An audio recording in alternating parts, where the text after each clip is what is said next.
आज यज्ञ के सहारे से कि मोदी जी को सद्बुद्धि दे, अमित शाह को सद्बुद्धि दे, ईडी को सद्बुद्धि दे, सीबीआई को सद्बुद्धि दे कि वो न्यायिक तरीके से काम करे। उस व्यक्ति को, सीधे साधे व्यक्ति को एक साजिश के तहत इन्होंने फंसाने का काम किया। वो भी कब? जब ये आचार संहिता लग गया तब। आप देख रहे हैं कि जो भी बीजेपी में जा रहा है, आज हमारा केजरीवाल बीजेपी में चला जाए तो उसको भाजपा वाले उसी वॉशिंग मशीन से निकाल देंगे या बोल देंगे शिक्षा जगत का ये बहुत बड़ा देवता है, देवता बना देंगे केजरीवाल। अब की जाएगा भाजपा भाड़ में, 400 पार में नहीं, इस बार जाएगा भाजपा भाड़ में। यज्ञ आप लोग कर रहे हैं, केजरीवाल जी की गिरफ्तारी हो गई है, क्या कुछ मांगे हैं सरकार से? देखिए, सबसे पहले तो ये जो यज्ञ हुआ है ये सद्बुद्धि यज्ञ है। भगवान से हम लोग प्रार्थना किए हैं आज यज्ञ के सहारे से कि मोदी जी को सद्बुद्धि दे, अमित शाह को सद्बुद्धि दे, ईडी को सद्बुद्धि दे, सीबीआई को सद्बुद्धि दे कि वो न्यायिक तरीके से काम करे, वो अपने पद का गलत उपयोग न करे। आज गलत उपयोग करके देखिए, एक शिक्षा में जिन्होंने क्रांति लाया, भ्रष्टाचार मुक्त समाज दिल्ली में देने का काम किया, स्कूल से लेकर हॉस्पिटल तक न जाने कितना सुविधा उन लोगों ने किया, वृद्धा पेंशन से लेकर हर तरह से सुविधाएं वहाँ के लोगों को देने का काम किया। उस व्यक्ति को, सीधे साधे व्यक्ति को एक साजिश के तहत इन्होंने फंसाने का काम किया। वो भी कब? जब ये आचार संहिता लग गया तब। इसके पहले भी कर सकते थे, इसके बाद भी कर सकते थे। अभी क्या ऐसा जरूरत बात? इनको खतरा केजरीवाल से ही था। अब सोचे कि ये आदमी बहुत दिक्कत हमको करेगा, चूंकि ईमानदार आदमी से सबको खतरा रहता है। चोर को किससे खतरा रहता है? ईमानदार आदमी से। नहीं तो देखिए जिस तरीके से ईमानदार हैं तो फिर जो प्रणाली है उसके तहत ही काम कर रहे हैं, तो ऐसे में समस्या क्या है? आपको लगता है आप मीडिया बंधु को भी वो गुलाम बना चुका है। देखिए, देश जो चल रही है, चाहे मीडिया हो या विधायिका हो, कार्यपालिका हो, जितने भी स्तंभ है, सब के सब मोदी का कब्जा हो गया है। आप देख रहे हैं कि जो भी बीजेपी में जा रहा है, आज हमारा केजरीवाल बीजेपी में चला जाए तो उसको भाजपा वाले उसी वॉशिंग मशीन से निकाल देंगे या बोल देंगे शिक्षा जगत का ये बहुत बड़ा देवता है, देवता बना देंगे केजरीवाल को। आज विरोध में इसलिए वो भ्रष्टाचारी है, वो शराब का कारोबारी है, तरह तरह के ब्लेम लगा रहे हैं उस इंसान पर। आपको देखने से भी लगता होगा कि केजरीवाल कैसा है। आप बच्चा से पूछिए तो उस केजरीवाल के बारे में क्या आपको बोलता है, ये हमको बताइए। अगर आम जन से आप पूछना चाहेंगे तो आम जन क्या बोलते हैं, केवल अंधभक्तों को छोड़ के। केजरीवाल जेल जा चुके हैं, मान के चलिए आगे वो और भी उनके जेल में रहने की जो अवधि है वो बढ़ाई जाती है, तो फिर सरकार कैसे चलेगी? सरकार तो जेल से चलेगा, सरकार चलेगा ही जेल से, उसके लिए बाध्य थोड़ी है। सरकार जेल से ही चलेगा, जेल से चलेगा। और अगर न्यायिक जांच नहीं हुई तरीके से तो हम लोग जन आंदोलन छेड़ेंगे पूरे भारतवर्ष में। और वो आंदोलन जिस प्रकार एक तानाशाह इंदिरा गांधी को हटाने के लिए इसी बिहार की धरती से जयप्रकाश नारायण स्टार्ट किए थे, इसी बिहार की धरती से जन आंदोलन तैयार करेंगे हम लोग। और इस तानाशाह सरकार को, इस मंदबुद्धि सरकार को उखाड़ कर फेंकने का काम करेगी आम आदमी पार्टी। विपक्ष एकजुट है? एकदम एकजुट है जी। आप देखिए, 31 तारीख को विपक्ष वहाँ रैली भी बुला रहा है दिल्ली में, रामलीला मैदान में, पूरा एकता का परिचय दे रहे हैं। हम लोग सब लोग जा रहे हैं और वहीं से बिगुल फूका जाएगा। अगर उसके पहले कुछ मोदी को बुद्धि आए, अगर सही तरीके से काम कर दे तो ठीक है। आज हम लोग परमात्मा से भी मांगे कि हे प्रभु, तुम्हारे नाम के सहारे से सत्ता पर आसीन हुआ और ये राक्षस रूपी धारण कर लिया अपने रूप में को, एकदम राक्षस की तरह बना के, और जो जो इनके विरोध में, जो जो इनके गलत कार्य का विरोध कर रहा है उसको साजिश के तहत जेल में डालने का काम कर रहा है। इस व्यक्ति को बुद्धि ठीक करो। मोदी जी कह रहे हैं 400 पार, लगता है अब की बार अब की जाएगा भाजपा भाड़ में। 400 पार में नहीं, इस बार जाएगा भाजपा भाड़ में। यहीं से स्टार्ट हो गया, यह बात आप जान लीजिए। इसी बिहार से वो बोलवा है, वहां से बोला है कि 400 पार में तो भाजपा गेलवा भाड़ में। देखिए, वो डरा हुआ है, बिल्कुल समझ गए। मोदी का डर है, अरविंद केजरीवाल से डर गए, इसलिए वो जानबूझकर इस गलत आरोप लगाकर जेल भेजे। आप देख लीजिए ना, इलेक्ट्रल बॉन्ड का 59,000 करोड़ का चंदा किसने दिया? नहीं 59 है। आप शरद रेड्डी जिस दिन उस पर पूछताछ के लिए बुलाया जाता है पहली बार, तो 5 करोड़ का चंदा देता है। जब वो जेल जाता है, बल उसका जब बेल पर रिहा होता है, उसके बाद वो फिर 55 करोड़ का चंदा देता है। तो आप अगर केजरीवाल घुस लिया, शरद चंद्र रेड्डी के ऊपर दबाव बनाया जा रहा है। दबाव बनाया जाए, मुख्य आरोपी है, फिर वो सरकारी गवाह बनता है और भाजपा को 59 करोड़ का चंदा देता है, और भाजपा के कहने पर अरविंद केजरीवाल के खिलाफ आरोप लगा रहा है। वही मुख्य आरोपी है, वही अब सरकारी गवाह बन गया।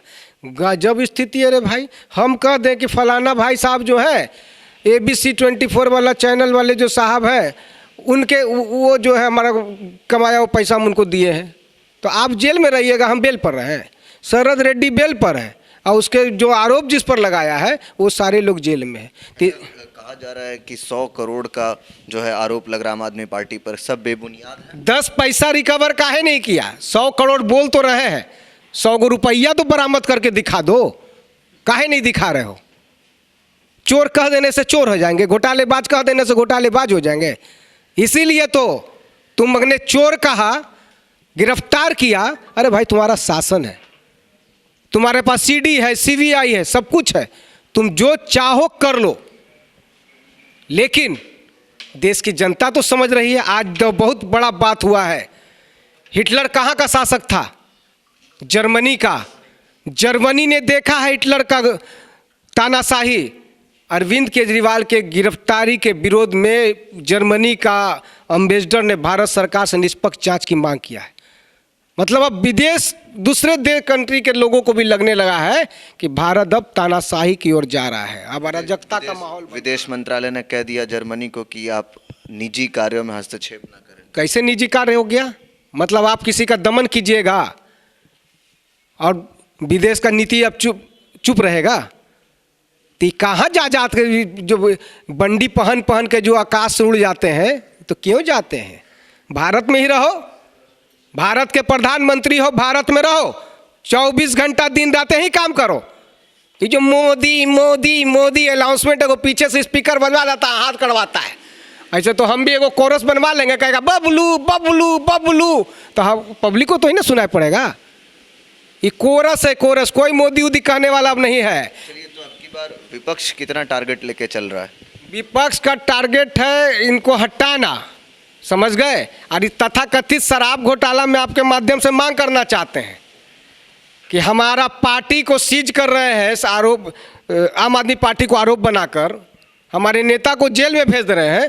तो शरद जोशी से जो क्या है उसका रेड्डी से जो आपने चंदा लिया है, तो आम आदमी पार्टी के ऑफिस जैसे सीज किए वैसे भाजपा का ऑफिस सीज करो, JP नड्डा को गिरफ्तार करो, अमित शाह को गिरफ्तार करो और प्रधानमंत्री को भी गिरफ्तार करो, क्योंकि चंदा तो आपने खाया और घोटाला अरविंद केजरीवाल किया। ये दोहरी नीति नहीं चलेगी। चलिए, तो क्या अब की बार विपक्ष जो है वो मजबूती के साथ खड़ा है टक्कर देने के लिए?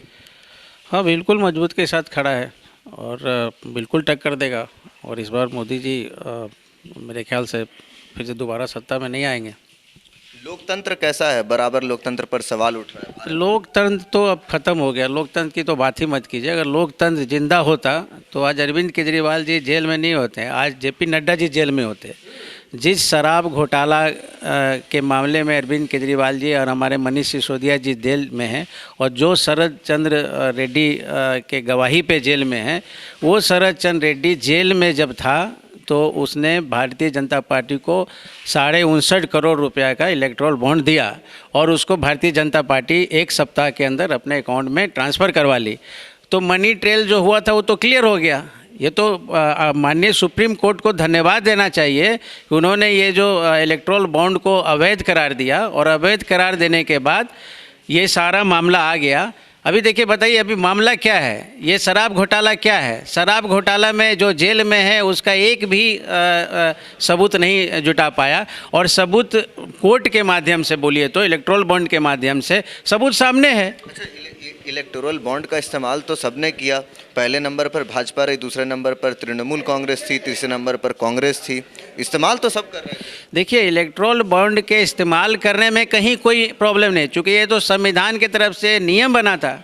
2017-18 में ये तो नियम बनाया गया था कि इलेक्शन में मतलब जो भी पॉलिटिकल पार्टी हैं वो अपने चंदा के रूप में इलेक्टोरल बॉन्ड लेंगे, इसमें कहीं कोई दिक्कत नहीं है। दिक्कत वहाँ है कि जो आरोपी जो जेल में है और जिसके गवाही से आज हमारे अरविंद केजरीवाल, चाहे मनीष सिसोदिया जी या आम आदमी पार्टी के और लोग जो जेल में हैं, उस आदमी ने उसी दौरान भारतीय जनता पार्टी को 59.5 करोड़ चंदा दिया। और ये दुर्भाग्य है कि आज JP नड्डा जी को जेल में होना चाहिए, कायदे से अमित शाह और नरेंद्र मोदी को जेल में होना चाहिए, लेकिन अरविंद केजरीवाल जी जेल में हैं। तो लोकतंत्र है कहाँ? लोकतंत्र तो ख़त्म हो गया है। उसी लोकतंत्र को ख़त्म ना हो उसको बचाने के लिए आज हम लोग यहाँ पे जुटे हुए हैं। हम लोग हवन किए हैं और सद्बुद्धि यज्ञ किए हैं और हम लोग प्रार्थना किए हैं कि जो भी एजेंसी है, सरकारी एजेंसी, जिसको जो काम मिला है, ईडी को जो काम मिला है, जो PMLA जो एक्ट है, एक्चुअल में किस लिए बना था? ये टेररिज्म को ख़त्म करने के लिए बना था, ठीक है। तो उसका इस्तेमाल कहाँ कर रहे हैं? ये राजनीतिक पार्टी को डराने के लिए इस्तेमाल कर रहे हैं। अभी देख, आप लोग डर रहे हैं क्या? सचमुच डर रहे हैं क्या मोदी से? नहीं नहीं, हम लोग मोदी से नहीं डर रहे हैं। हम लोग जन आंदोलन शुरू करेंगे और इसके बाद 30 के बाद हम लोग जन आंदोलन शुरू करने जा रहे हैं। अब की बार मोदी मैजिक चलेगा कि नहीं चुनाव? नहीं, मोदी मैजिक नहीं चलेगा अब, नहीं चलेगा। विपक्ष एकजुट है, मजबूती? बहुत मजबूती के साथ एकजुट है। अच्छा, बिहार की स्थिति के बारे में बात करें, क्या लगता है बिहार में 40 में से कितनी सीटें आ रही हैं? बिहार की स्थिति अभी हम लोग गठबंधन में हैं और गठबंधन का ही सीट आएगी। गठबंधन हाँ, सीट आएगी। कितना आंकड़ा लेके चल रहे हैं बिहार में? बिहार में बोलने के लिए, देखिए, बोलना है कि बिहार में 40 सीट पे चुनाव हो रहा है। अगर आप जाके NDA से पूछेंगे तो बोले 40 का 40 सीट मेरा है। पिछला बार भी वो यही बोल रहे थे, लेकिन ऐसा नहीं है। बिहार में हम लोग बहुत मजबूती से चुनाव लड़ रहे हैं और हमको उम्मीद है कि बिहार में हमको बहुत सम्मानजनक सीट आएगा। चलिए, तो अरविंद केजरीवाल को लेकर के सवाल होगा मेरा। केजरीवाल जिस तरीके से तमाम काम कर रहे थे, कामकाज कर रहे थे, क्या लगता है वो केजरीवाल मैजिक इधर भी देखने को मिलेगा कुछ? पूरी तरह से गठबंधन जो है, जो केजरीवाल जी के साथ है, बिहार में वो अच्छा प्रदर्शन करेगी और बीजेपी यहाँ से साफ होगा। तो बीजेपी यहाँ से साफ होगा। अरविंद केजरीवाल कहीं ना कहीं 8 दिनों के 7 दिनों के रिमांड पर गए हैं। 21 मार्च को उनको जो है 2 घंटे पूछताछ के बाद ईडी ने अपने रिमांड पर लिया था। 8 दिनों तक वो वही रहने वाले हैं। ऐसे में क्या कुछ होगा ये तो देखने वाली बात होगी। बिहार में आम आदमी पार्टी के कार्यकर्ताओं में भारी आक्रोश देखने को मिल रहा है। जिस तरीके से लगातार ईडी CBI का दुरुपयोग कर रही है सरकार, सद्बुद्धि देने की बात कर रहे थे प्रधानमंत्री मोदी को, अमित शाह को। क्या कुछ होगा चुनाव में तो देखने वाली बात होगी। बाकी के अपडेट्स के लिए बने रहे NBC 24 पर। कैमरा पर्सन पंकज के साथ ब्रह्मचारी आशीष, NBC 24 पटना।